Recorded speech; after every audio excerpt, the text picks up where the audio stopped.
une étudiante vient tout juste de fleurer par accident une voiture de luxe, sans se douter qu'elle allait devenir la femme du PDG, tout simplement parce que Jacques a remarqué son annulaire blessé, et la trace de sang qui en coulait, correspondait exactement au fil rouge qu'il portait au poignet. Jacques a immédiatement compris que cette jeune femme était celle que le maître avait désignée comme son épouse destinée. Il l'a donc invitée à monter dans sa voiture sous prétexte de la conduire à son examen. Au départ, la jeune fille pensait avoir affaire à un inconnu bienveillant, mais elle découvre bientôt que la voiture s'est arrêtée devant la mairie. Elle comprend alors qu'on l'a trompée. Elle tente désespérément d'ouvrir la portière, mais celle-ci refuse de s'ouvrir. Voyant qu'elle refuse catégoriquement, Jacques la conduit directement chez sa grand-mère aveugle qui l'a élevée, et la force à céder sous la pression. Jamais la jeune fille n'avait vu une demande en mariage aussi brutale. Elle ne comprend pas pourquoi Jacques, qu'elle ne connaît que depuis quelques minutes, la harcèle ainsi. Mais n'ayant pas d'autre choix, elle finit par accepter sans savoir que sa vie vient de basculer. Car Jacques est ce qu'on appelle une étoile solitaire, dont le destin porte malheur à ses épouses. Et justement le mois prochain, il doit épouser Ellie qui lui a sauvé la vie. Pour protéger Ellie de tout danger, il a décidé de trouver d'abord celle que le maître avait prédite, afin qu'elle prenne à sa place le mauvais sort, et qu'il puisse ensuite épouser Ellie en toute sécurité. Pendant ce temps, la pauvre jeune fille regarde leur acte de mariage avec colère et effroi. Elle profite donc d'un instant d'inattention de Jacques pour appuyer un pistolet contre ses reins et exiger qu'il aille divorcer dès le lendemain. Puis elle arme l'arme d'un geste sec. Mais Jacques ne montre aucune peur. Au contraire, il commence même à apprécier cette fille courageuse. Il la fait basculer sur le lit d'un mouvement brusque, et il consomme finalement leur union. Après coup, Jacques ressent un certain malaise. Pour se racheter, il lui jette une pile de cartes bancaires, en lui disant qu'elle peut dépenser tout l'argent qu'elle veut, et qu'il est prêt à lui offrir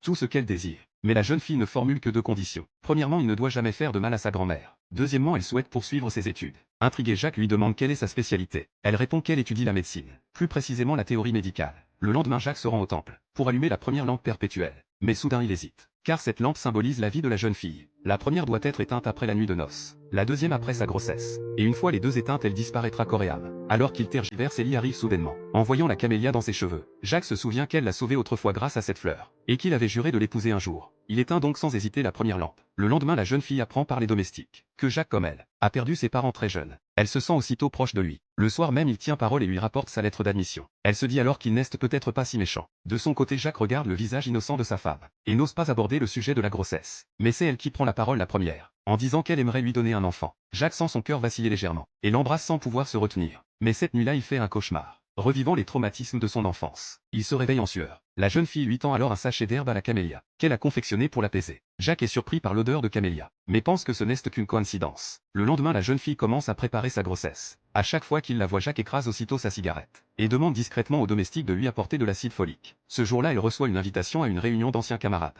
Elle en informe Jacques puis se rend sur place. Mais ses anciens camarades se moquent de sa tenue modeste, et jettent délibérément son sac en toile par terre. Ils aperçoivent aussi la bouteille d'acide folique, et se moquent de cette brillante étudiante, en disant qu'elle fréquente un vieux riche derrière leur dos. L'un d'eux, voyant son air pur, conspire avec les autres pour la harceler physiquement. Au moment critique, une équipe de garde du corps fait irruption, suivie de près par Jacques lui-même. Il fixe immédiatement son